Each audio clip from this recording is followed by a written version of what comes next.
Hi there. In this video, I want to share my process with you guys that I go through to find solutions to problems that I encounter. And this process can work not just for game development, but also for other problems as well. First, I'll state the problem, then I'll do some research. After that, we're gonna look how to get solutions, and then how to choose a solution from the solutions that you found for your project. And the last step is implementing that solution in the project. So let's get started with the process. First step is stating the problem. And in the previous video, I said that I wanted to add the ability of picking up different types of items.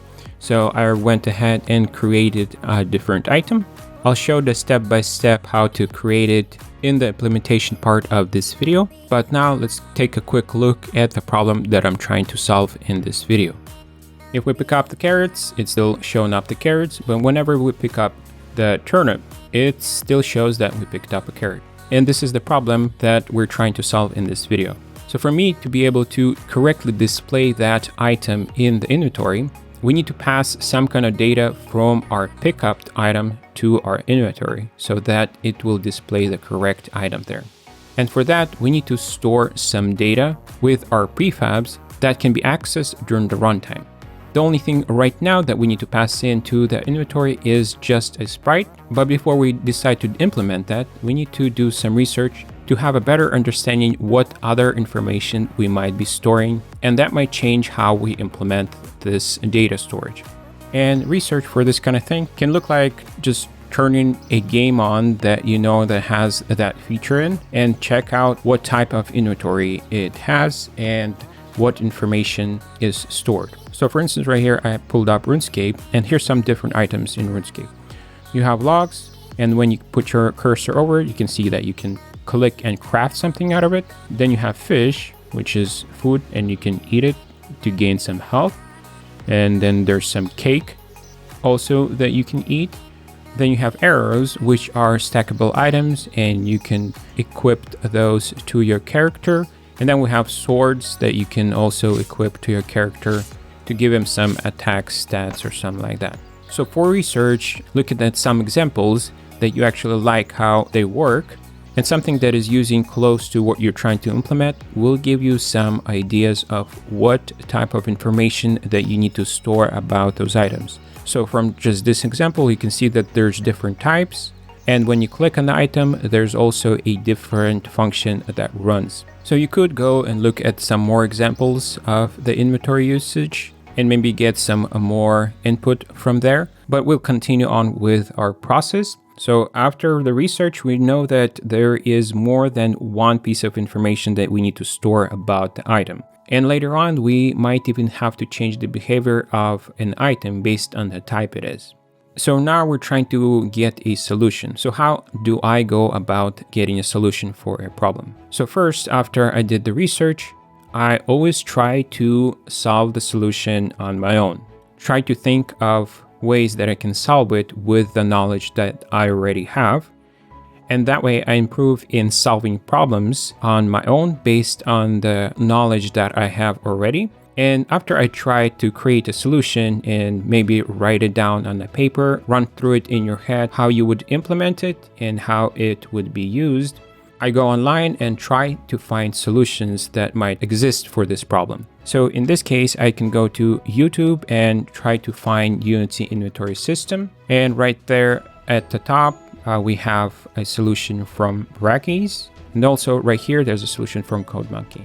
So you can check those out. If you look for some solutions, you will find that the solutions are different for the same problem. So Brackeys in his tutorial is using scriptable objects to store the data about different items, while CodeMonkey is hard coding the data inside of a C# script. So you'll be able to find different solutions. And at this point, by looking at these solutions that exist, you can either rethink your whole solution, or you might find things that might improve your initial solutions. So in our case, we have multiple solutions to choose from. And the solution that we'll choose right now is not the final solution that you would use in your project.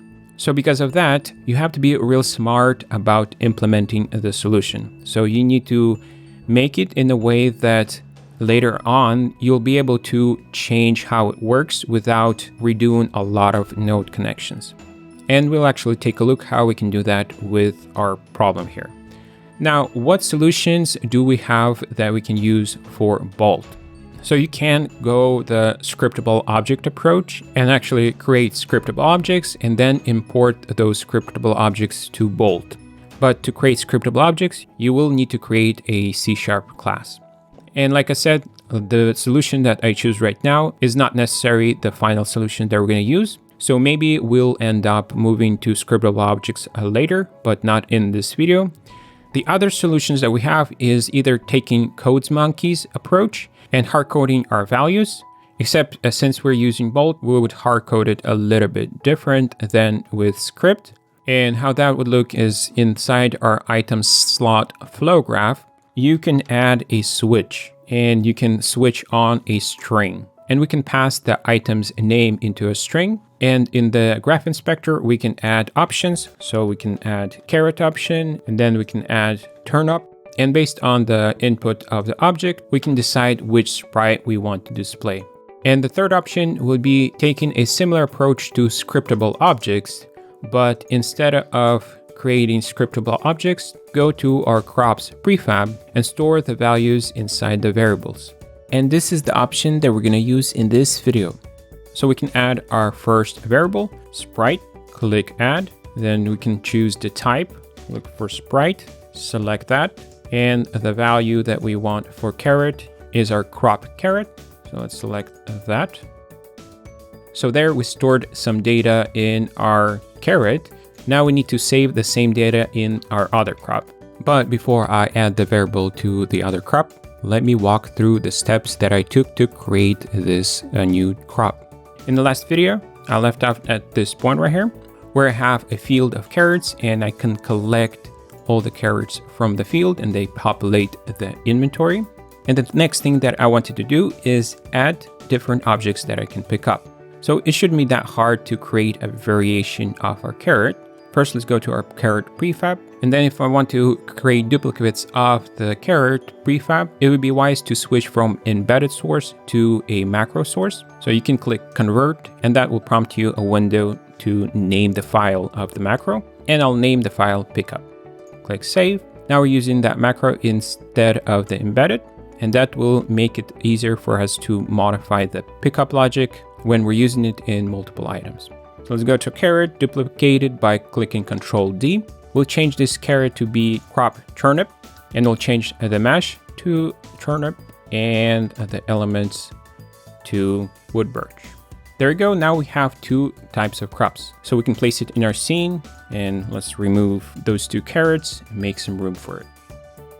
Place it right here.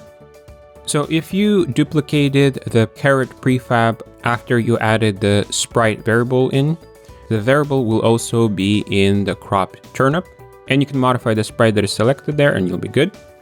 But since I duplicated the caret before I added the variable, I have to add the variable from scratch. So sprite, add, the type is sprite, and then need to find a turnip and we need to switch it to sprite 2D. Click apply. We can go to our prefab, and for our value, we can select the turnip crop. So we stored that data in our prefabs, and now we can use that data when we need it. So if we go to item slot in flow graph, so the way we can get that sprite is by getting that variable. So object variable. And if you remember, the custom event argument is actually the object that we clicked on. So we can pass it in right here. And inside here, we can get that variable. So sprite, this is going to return us a sprite. And before we set the image to active, let's change the sprite of our image. So set sprite, pass in the sprite, and we get in the image from the child. After we set the image, we can set that game object to be active, and that should be it. So now we can test it out. Exit full screen. First, let's go to our item slot inspector and convert it from embedded to a macro. Click convert. I will name it item slot. Okay, now we have a macro that we're using, and now we can click play and see if that's going to work. So first, let's pick up a carrot. That seems like it's still working. And if we pick up a turnip, there we go. We're displaying the image of a turnip now. That is pretty cool. But I mentioned that it would be smart not to rely on the setup that we have right now. And the part that I mean is how we get this sprite from a game object. So this part might change the further we go. And if you start implementing this approach of getting a sprite everywhere, if you later on decide to change, it will be a nightmare to go through every single place where you used this sprite to change it. So one way to make it easier for modifications later on would be to create a super unit instead of this get variable. So we can just create a super unit, copy in this get variable, go inside the super unit, and inside here, let's go to full screen. The input value that we're looking for is the object. So the type is going to be game object, and we can hide the label. And the output that we're looking from here is a sprite, and the type is sprite. We can hide the label as well, connect those together. We can create a title for our super unit. Let's call it get item sprite. Okay, and we can go to our item slot right here. And instead of using this get variable, we can use this get item sprite. Make the connections, put it here. And currently it's an embedded super unit. So we can convert from embedded to a macro. That way we can use the super unit in other graphs as well. I think it'd be wise to create a folder, call it item, so that we can store it inside there. Call it get item, save. And now we can test it, make sure that it still works. So there we go, it's still functional. If you ever need to find that super unit anywhere, you can search for it in the search and it will find that super unit. And with a similar approach, we can add more data to our objects when we'll need it. This video is longer than usual. We did cover a lot of information in this video. So hopefully you guys found this useful and you can implement some of this knowledge in your projects as well. Like always, let me know what you think in the comments below. Thanks for watching and thanks for all the support from you guys. And I will see you in the next video.